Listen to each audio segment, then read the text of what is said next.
अब चैप्टर 1 के basic calculation के हिसाब से कुछ जेई मेंस लेवल या प्रीवियस ईयर के क्वेश्चन, नीट लेवल के क्वेश्चन को कुछ करके देखते हैं। चलो सबसे पहले फर्स्ट क्वेश्चन पे चलते हैं। अब देखो लिखा क्या हुआ है, the ratio of masses of oxygen and nitrogen in a particular gaseous mixture. मतलब एक गैस का मिक्सचर है जिसमें कि O2 है और N2 है, और उसके जो मास का रेशियो है वो मास का रेशियो 1:4 है। Find the ratio of number of their molecule. और ये क्वेश्चन पूछा कहाँ गया है, जेई मेंस 2014 में। चलो इसको सॉल्व करके देखते हैं। चलो अब इसका देखते हैं सॉल्यूशन क्या किया जाए। एक मिक्सचर है अपना, इस मिक्सचर में दो गैस है O2 एंड N2, और दोनों गैस के वेट का रेशियो, मास का रेशियो दे रखा है WO2 बाय WN2, ये 1:4। इसका मतलब ये हुआ कि वेट ऑफ O2 जो है ये 1 ग्राम मान लेते हैं, वेट ऑफ डाइनाइट्रोजन मान लेते हैं 4 ग्राम। अब इसके मॉलिक्यूल्स का रेशियो चाहिए, तो सबसे पहले दोनों के मोल को फाइंड आउट कर लेते हैं। अब देखो अगर मैं NO2 की बात करूं तो O2 का given mass by molar mass, given mass 1 ग्राम हो गया, और डाइऑक्सीजन का मोलर मास 32। अब इसके अगर मॉलिक्यूल्स की बात करें तो चलो मॉलिक्यूल्स को मैं N1 मान लेता हूं। ये हमारे मोल आ गए, इसको मैं एवोगैड्रो नंबर से मल्टीप्लाई कर देता हूं तो ये हमारे मॉलिक्यूल्स आ गए। अब सेम पैटर्न पे हम नाइट्रोजन की बात भी करने वाले हैं। सबसे पहले आप क्या करो, नाइट्रोजन के मोल को निकालो। अब देखो नाइट्रोजन का गिवन मास 4 ग्राम है, तो given mass upon molar mass 4/28। अब इसके अगर मॉलिक्यूल्स की बात करते, इसके मॉलिक्यूल्स को मैं N2 मान लेता हूं, तो 4/28 इंटू एवोगैड्रो नंबर, ये हुआ हमारा equation 2।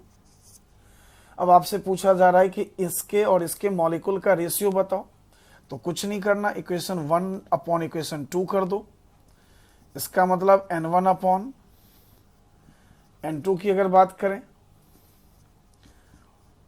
Avogadro number upon 32 and 28/4 into Avogadro number, Avogadro cancel, 4 8 जा 4 7 जा। इस हिसाब से अगर देखें तो N1 अपॉन N2 का जो वैल्यू आएगा 7:32, and this is our final answer.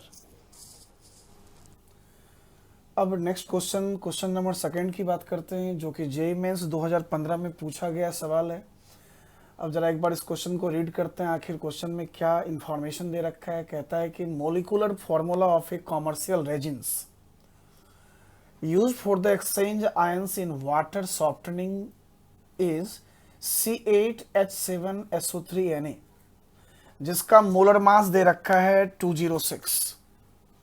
What would be the maximum uptake of calcium +2 ion by the resins, मतलब रेजिन इसको कहा गया, when expressed in mole per gram resin।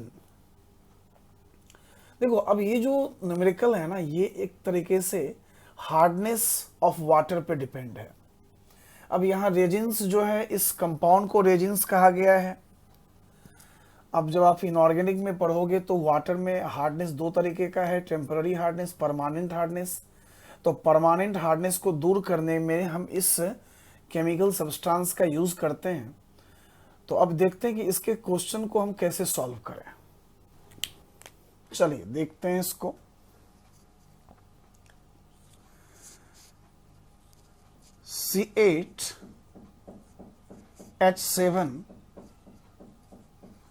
C8H7SO3Na, ये हमारा resins है जो कि हार्डनेस ऑफ वाटर को रिमूव करता है। और हार्डनेस किसकी वजह से होता है? कैल्शियम क्लोराइड, कैल्शियम सल्फेट की वजह से होता है। तो मैं यहां पे क्या लिख देता हूं? Ca+2 ion. अब देखो यहां पे सोडियम जो है, सोडियम एक वैलेंसी +1 वैलेंसी का है, लेकिन यहां पे कैल्शियम +2 वैलेंसी का है। तो मैं क्या करता हूं, इसके 2 मोल में लिख देता हूं ताकि हमारे रिएक्शन बैलेंस हो जाए। अब यहां से क्या होगा, 2 mole of sodium, 2 mole of sodium यहां से क्या होगा, बाहर रिलीज हो जाएगा। और साथ के साथ अब इसके 2 मोल और कैल्शियम आपस में रिएक्शन कर लेते हैं कुछ इस तरीके से, C8H7SO3 होल ट्वाइस कैल्शियम। और ये एक तरीके का सारा इम्प्योरिटीज पानी से बाहर निकल जाता है। तो अब इसी में क्वेश्चन कहा गया है कि बताइए कि कैल्शियम के कितने ग्राम पर मोल चाहिए अगर 2 मोल रेजिन्स की बात किया जाए। तो देखो इसको हम सिंपली यूनिटरी मेथड से सॉल्व कर सकते हैं। देखिए कैसे, रिएक्शन हमारा बैलेंस हो चुका है। इस रेजिन्स का जो कॉफिशिएंट है ये 2 है, इसका मतलब ये 2 मोल में मान लेता हूं इसको। और कैल्शियम का जो कॉफिशिएंट है 1 है, इसका मतलब मैं 1 मोल मान लेता हूं। और ये 2 मोल में इसको सिंपली रेजिन्स कह सकता हूं। इसको मैं अगर यूनिटरी मेथड से सॉल्व करूं तो इस तरीके से लिख सकता हूं मैं इसको, 2 mole of resin require 1 mole of calcium +2। मतलब इसके 2 मोल कैल्शियम के 1 मोल को इनटेक करेगा। लेकिन अपने को सवाल क्या पूछ रहा है कि इसका मास कितना चाहिए। अब देखो इसका जो मोलर मास है वो दे रखा है आपको है 206 ग्राम पर मोल दे रखा है। अब 2 mole of resins required 1 mole of calcium, तो इसको मैं मास में ले आता हूं इस तरीके से। 1 मोल रेजिन का मास है 206 ग्राम पर मोल, तो 2 मोल का मास क्या होगा, 2 × 6 206 ग्राम पर मोल। इतने रेजिन्स चाहिए आपको 1 मोल ऑफ कैल्शियम के लिए। तो 1 ग्राम की अगर बात मैं करूं तो 1/2 × 206 and it will be 412 gram of Ca+2 and that's final answer। चलो अब आते हैं थर्ड क्वेश्चन पे। एक बार रीड करते हैं भाई इस क्वेश्चन में क्या कहा जा रहा है कि what is the molar mass of a substance etch molecule, एक मॉलिक्यूल में which contain 9 carbon atoms, 13 hydrogen atoms and 2.33 × 10⁻⁻23 gram of other component. मतलब एक मॉलिक्यूल में 3 कंपोनेंट हुआ, कार्बन हुआ, हाइड्रोजन हुआ और एक तीसरा भी कंपोनेंट है जिसके बारे में बोला नहीं गया है। और आपसे कहा जा रहा है कि बताओ उस मॉलिक्यूल का मास बताओ, मोलर मास बताओ। तो चलते हैं इसको देखते हैं कैसे सॉल्व किया जाए। तो भाई हमारे पास एक अननोन कंपाउंड है जिसके बारे में कुछ इंफॉर्मेशन अपने को दे रखा है। देखो जरा, ये अननोन है, इसमें कार्बन के जो एटम्स है वो 9 एटम्स हैं,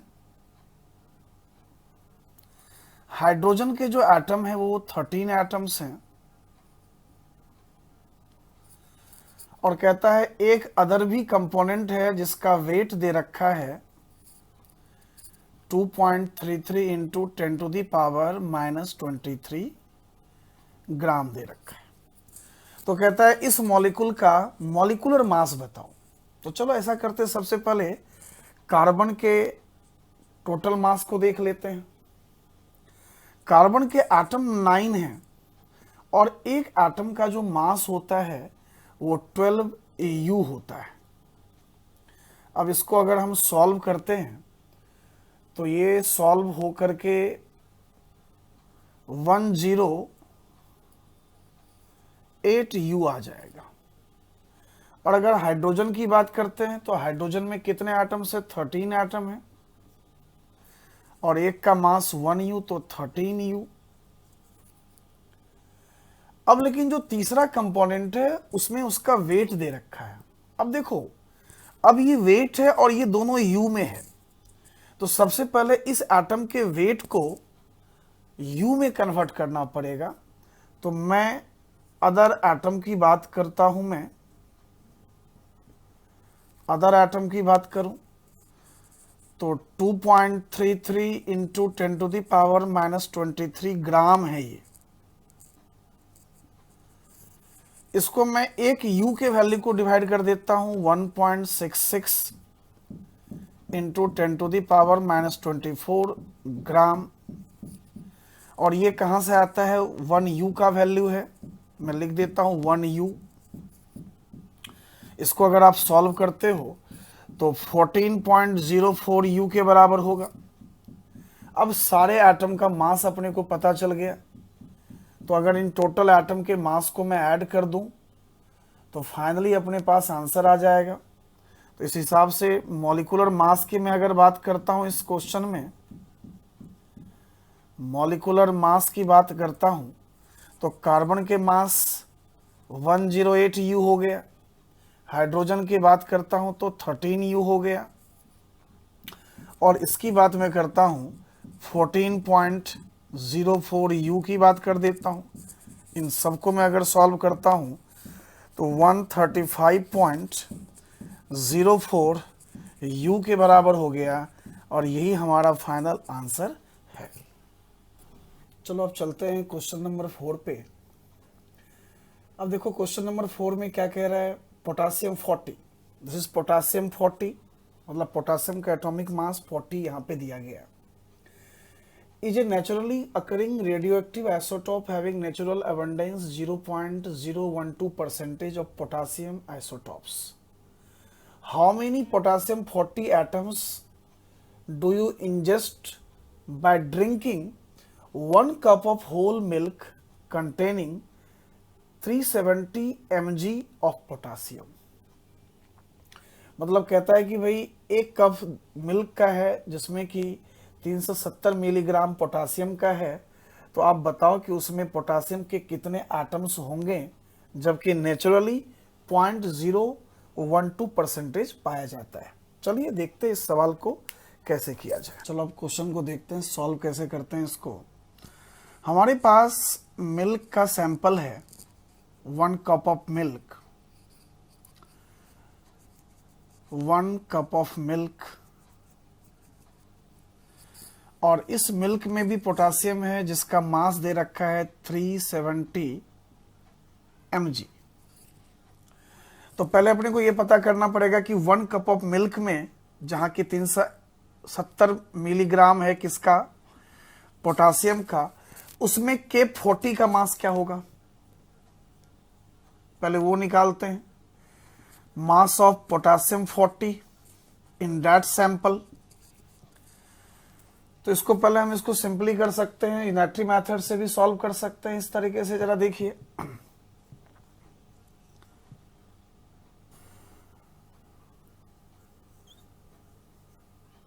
100 ग्राम में 0.012 ग्राम है किसका?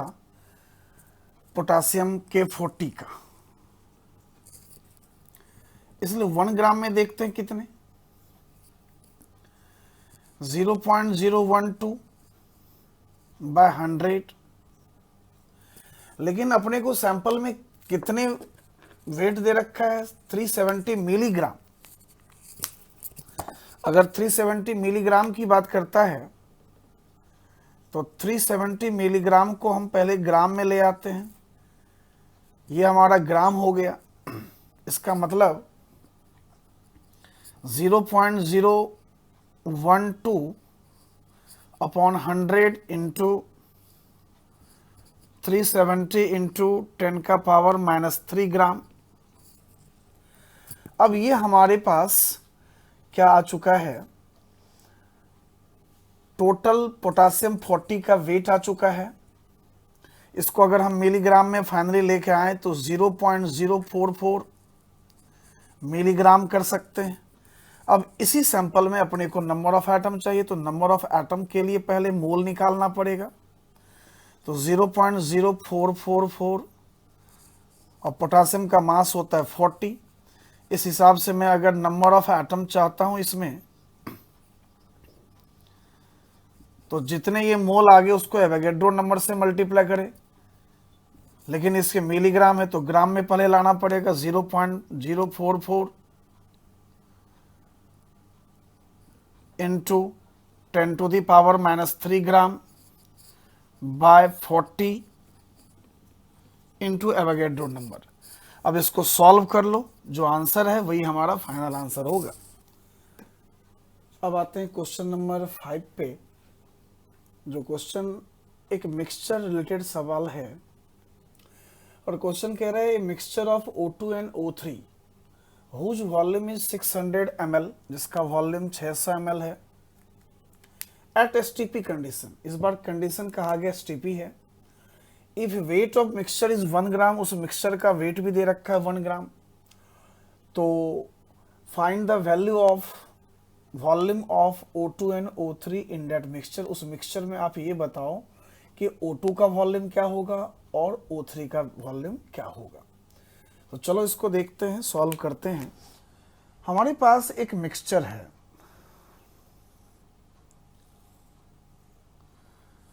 इस मिक्सचर में दो गैस है O2 और O3, और इस मिक्सचर का जो वॉल्यूम दे रखा है वो दे रखा है 600 ml दे रखा है। और आपसे सवाल कह रहा है कि बताओ इसका वॉल्यूम क्या होगा, इसका वॉल्यूम क्या होगा। हाँ, एक बात और भी है, इस वेट ऑफ मिक्सचर का वेट भी दे रखा है आपको, और वो है 1 ग्राम है। आप देखिए ये जो 600 ml है ये O2 और O3 का कंबाइन वॉल्यूम है, ये किसी का पर्टिकुलर वॉल्यूम नहीं है। और कंडीशन कौन सा है, एसटीपी कंडीशन है। एसटीपी पे 1 मोल का वॉल्यूम 22.4 मानते हैं। तो सबसे पहले इस दोनों में से मैं इंडिविजुअल वॉल्यूम मान लेता हूं कुछ इस तरीके से। वॉल्यूम ऑफ O2 को मैं x ml मान रहा हूं। अगर मैं इसको x मानता हूं तो ये नो डाउट 600 - x होगा। मोल ऑफ O3 जो होगा वो 600 - x ml हो जाएगा। मैंने दोनों के वॉल्यूम निकाल लिए, और चूंकि ये कंसेप्ट मोल कंसेप्ट से जुड़ा हुआ है तो सबसे पहले इसको हम मोल फाइंड आउट करने की कोशिश करते हैं। और कंडीशन एसटीपी पे मोल का वॉल्यूम, मोल का फॉर्मूला क्या होता है, गिवन वॉल्यूम, अगर गिवन वॉल्यूम ml में हो तो 22,400 ml से डिवाइड कर दो एसटीपी कंडीशन में। तो सबसे पहले मैं मोल निकालता हूं किसका, मोल ऑफ NO2 का, x बाय 22,400। सेम तरीके से मोल ऑफ मैं O3 निकालता हूं 600 - x बाय 2240। अब इस दोनों कंपोनेंट के अपने पास मोल आ चुका है, लेकिन इस पूरे मिक्सचर का मास भी दे रखा है। आप इस बात को जानते हो, मोल का formula given mass upon molar mass होता है। इसका मतलब ये हुआ कि अगर मैं गिवन मास निकाल लूं दोनों कंपोनेंट का, और दोनों कंपोनेंट के गिवन मास को मैं ऐड करके 1 ग्राम लिख सकता हूं। तो गिवन मास का फॉर्मूला देखो क्या हो गया, मोल इंटू मोलर मास। इसको हम क्रॉस मल्टीप्लाई कर सकते हैं।